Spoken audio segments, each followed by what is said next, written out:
We start with a campaign warm-up to Memorial Day that's actually feeling a lot more like Labor Day, with direct engagement by the president starting up early against his rival Mitt Romney. And it was in the Midwest political crossroads of Des Moines, Iowa, that the president took his latest fight to the presumed Republican nominee. I know Governor Romney came to Des Moines last week, warned about a prairie fire of death. That's what he said, prairie fire. But, he left out some facts. His speech was more like a cow pie distortion. We had to do it twice. All right, that's a colorful comparison for you there. The president didn't stop there, going after one of Romney's most famous Iowa moments. The worldview that Governor Romney gained from his experience as a financial CEO explains something. It explains why the last time he visited these very same fairgrounds, he famously declared that corporations are people. Human beings, my friends, that's what he said. Yeah, you remember that, right? Corporations are people, my friend. We can raise taxes on, of course they are. Everything corporations earn ultimately goes to people. So. Well, Romney may be thinking about that moment today as he flies across the country, heading from Boston to his home in California for the Memorial Day weekend. But we are still working here, so let's get right to it. I want to bring in our panel in Washington, Democratic strategist Julian Epstein, Republican strategist Juliana Glover, and here in New York, Joy Ann Reid, managing editor of thegrio.com, also an MSNBC contributor. All of our guests have names that begin with J, so I apologize in advance for screwing it up. But Juliana, I do want to start with you. Some sharp jabs at Mitt Romney from the president in Iowa yesterday. A cow pie of distortion, if we heard that right. A fair shot in an aggressive campaign, or is this a president diminishing the office with comments like that? No, I think the president is joining the campaign. What's new is that the campaign is being joined by the two principals early, as you pointed out, Memorial Day rather than Labor Day. And I think there's really two significant points. The fact that Mitt Romney's picking a fight over the debt, which is very low on most voters' concerns, tells you he doesn't have a lot of room to work with on the economic issue generally. But secondly, he's just making a point about Romney's distortions. When George Bush came into office, there was a projected surplus of $5 trillion. George Bush turned that into a national debt of $11 trillion. It's true that the president has added to it, but federal spending is about what it has been at historic averages, about 22%, 23% of GDP. So for Romney to try to find some room here to make an attack against the president, anybody that understands anything about the federal budget knows it's just a bunch of bunk.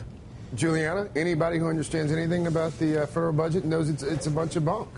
Well, let's just start off and say that the colorful language from both the candidates is welcome. The idea that you would refer to a prairie fire and a cow pile within the context of a presidential campaign is appreciated by those of us that are political commentators. I think he said cow pie. Cow pie. I don't think he said pile of cows. Just cow pie. But back to the question of GDP and who's running up what. Quite frankly, you look at the numbers now and you carefully review and you realize that under Obama, the national debt has actually significantly decreased over a period of 3 years and say 4 or 5 months compared to the 8 years under which Bush was president. I mean, those numbers are not numbers that he's going to be leading with or want to be talking about, but you can darn well bet that Romney's going to be out there making, shall we say, hay. Cow hay? I don't know, but out of that too. That's kind of like what you did there. I like what you did there. Julian, let me bring you in here because the president has faced some backlash this week, obviously, over the comments that he made over Bain Capital. Some of that flack from inside his own party with Cory Booker. Why not let the DNC? Why not let folks like Debbie Wasserman Schultz? Why not let folks like Bulldog Joe Biden get out there to go after Mitt Romney more aggressively this early in the campaign? Why is the president out so early? Well, I think that, part of the reason is you said, you made a note of all the three of us having names that start with J. I think part of it is something that starts with P, personality. These are opportunities for the president to contrast his personality and sort of his personable nature against Mitt Romney. When he can make fun of Mitt Romney, he's also showing himself to be much more personable than Romney. That's number one. Number two, I think partly because this is shaking out to be much like the 2004 election. The incumbent is managing to turn it from a referendum on their own presidency into a question of, is this other person someone you'd want to trade me in for? In 2004, Republicans were very skilled at making John Kerry unacceptable, even for people who weren't happy with George W. Bush. And I think this election is looking very, very similar. They've taken what's a strength for Romney, being a businessman, and they're trying to turn it into a negative. And I think they're actually doing a good job, in part because of Boehner's own record. Julian, is that essentially the Romney argument at this point? Is the Romney argument, hey, you may not, or is the Obama argument, hey, you may not love what I've done so far as president, but check out this guy. You are certainly not going to love what he's going to do as president. Is that essentially the argument, or is that an oversimplification? Well, I think Joanne has a great insight. It feels very, very much like the 2004 campaign, when the Bush campaign went hard after Kerry's credibility and made him an unacceptable alternative. There is an element of that. I think, in addition to that, I think the Obama campaign is making it very clear that when Romney talks about his economic program, there's kind of no there there. There isn't anything that anybody understands. There's no vision. There's nothing other than cutting taxes and cutting regulation.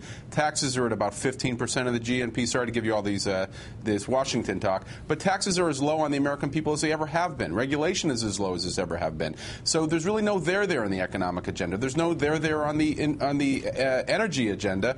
The big difference is the Keystone Pipeline. Obama's already approved part of it, so there's not much difference between the two on that. And then on education, which is the third point of Romney's plan, Romney talks kind of like what Bush did in the year 2000, where he wants to be kinder and gentler on education, but then he wants to defund all of the education programs and replace it with vouchers. And we know historically Republicans have never put their money where their mouth is on vouchers. So at the end of the day, it's not just that Romney's not a really acceptable alternative, it's that there's no there and where he wants to take the country. Julian, you mentioned Romney's discussions about education that happened yesterday in Philadelphia. Juliana, the Washington Post has a headline right now: Romney campaign begins quiet push for African-American voters. He went to West Philadelphia yesterday, and for folks not familiar with it, he was in the real Philly yesterday. He was visiting a mostly black charter school, but he met with some protests there. How serious do you think Team Romney is about courting black voters?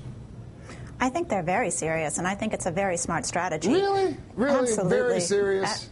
Absolutely. I do think they're very serious. I think if you go to individuals that are unemployed and you point out the circumstances where jobs are not being created and job givers, employers, aren't given the freedom and leeway that they need in order, and in fact, the ability to plan long term in order to create jobs and keep people on a payroll. Further, you add on top of that Obamacare, and businesses are just not in a place right now where they can bring on new employees, and many of those employees will happen to be African Americans, and African Americans, by and large, in Washington D.C., for example, 50% of teenage kids this summer will not be able to get jobs.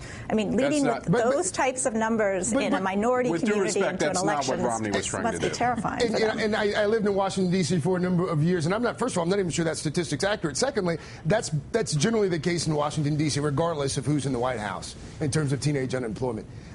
Juliana, but with due respect, that's not what Romney was trying to do. It's true that's a fact, and it's not generally the case. The Romney campaign is not seriously going after African-American voters. They know that they won't get more than 5 to 7% of the African-American vote. Obama has that sewn up. What they are trying to do, and it's a smart strategy, I concede it, is they're trying to make the appeal to suburban white voters and swing voters that they're not as extreme as you would think the Republicans were, given what was the Archie Bunker primaries, where they offended everybody from African Americans, Hispanics, gay Americans, women, everyone else. The Archie Bunker primary. I hadn't heard that before. And so essentially what they're trying to do is send the message that they are this kinder, gentler, more centrist Republican Party. They're not really going after African American votes, though. They know they'll never get it. Julian, Mitt Romney does have and has had a fair amount of success so far this campaign season with one demographic specifically: financially struggling white voters. He polls very well with that group. He has a 26-point, I think we've got the graphic here from the Washington Post poll,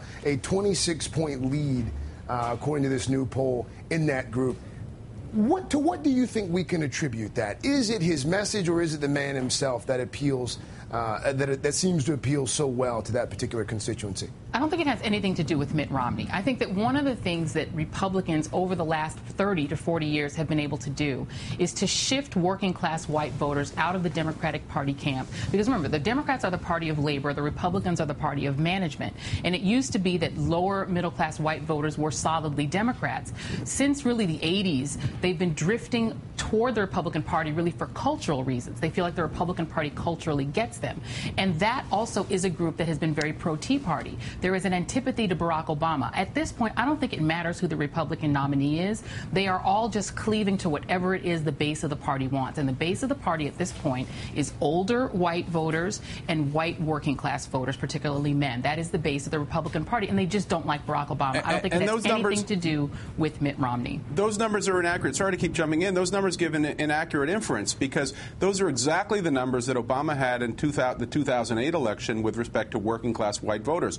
What's changed in 2012 is he's got a higher percentage of the white vote. He's probably somewhere around 43, 44%, which guarantees re-election if he can get to 44% of the white vote. Julian. And he's got a higher percentage of the vote on non-white Americans as well, particularly Hispanics. So those poll numbers actually show very bad news for Romney and good news for Obama. Julian, hang on. We're going to take a quick break. We've got to pay some bills here. Plus, I'm going to do my best to find the numbers on the teenage unemployment rate during the summer in Washington, D.C. But Juliana, Joy, sit tight. Stay with us. We're going to be right back.